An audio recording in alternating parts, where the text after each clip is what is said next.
The first asana is Parvatasana or the mountain posture.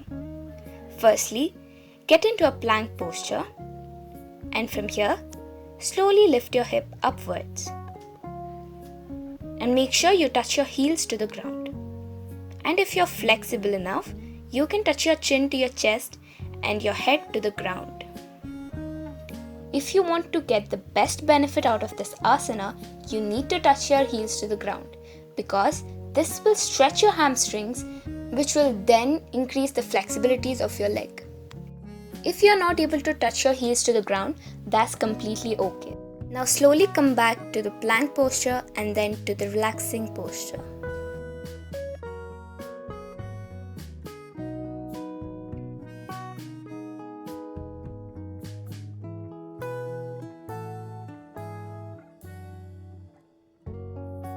The second asana is Naukasana or the boat posture. This asana will increase stability in the body and will help you balance better. To do this asana, you need to get into a proper position where you're balancing only on your buttocks without the help of your hand and legs. Once you're into this posture, make sure your hands and legs are not bent for the best results. After being in the posture for 5 seconds, you might experience slight pain in your stomach and your back, but nothing to worry about because this asana helps in strengthening our core and helps in reducing belly fat.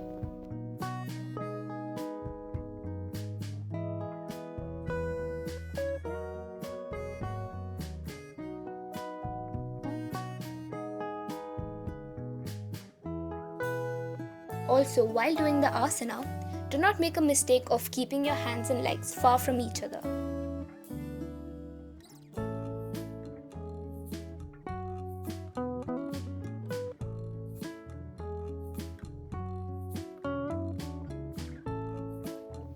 Another variation of this asana is for those who are a little old and are not flexible, which is to hold your ankles and balance on your buttocks.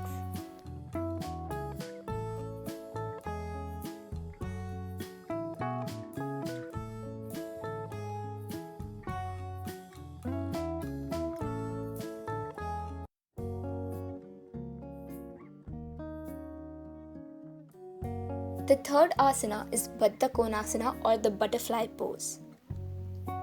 During the initial times of practicing this asana, interlock your fingers and place it under your feet and stay there for as long as possible.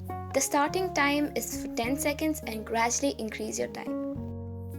And try to touch your knees to the ground as much as possible. Do not force yourself too much, but try to push yourself a little. If you are not able to bring your feet close to your body, you can keep it a little far, but make sure you're not keeping it too far because that will take away the benefits. Once you're comfortable doing Baddha Konasana, you can start swinging your legs up and down, which is an improvised version of Baddha Konasana itself.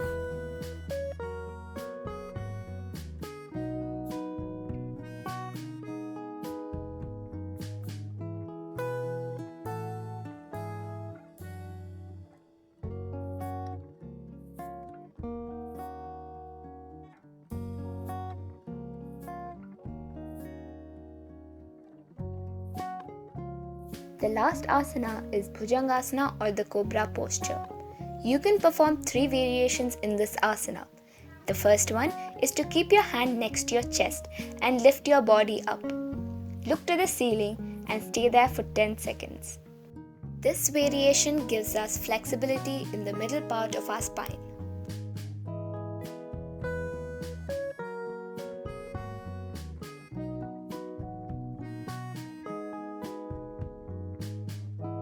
The second variation that we will be doing is to keep our hands next to our neck and lift our body up and look to the ceiling to stay there for 10 seconds.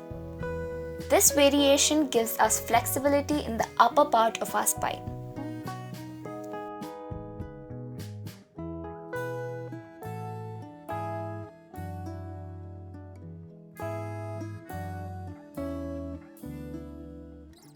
The third variation is to keep our hands next to our stomach.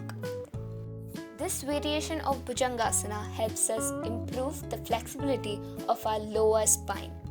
One thing that must be kept in mind while doing this asana is to not lift your abdomen up.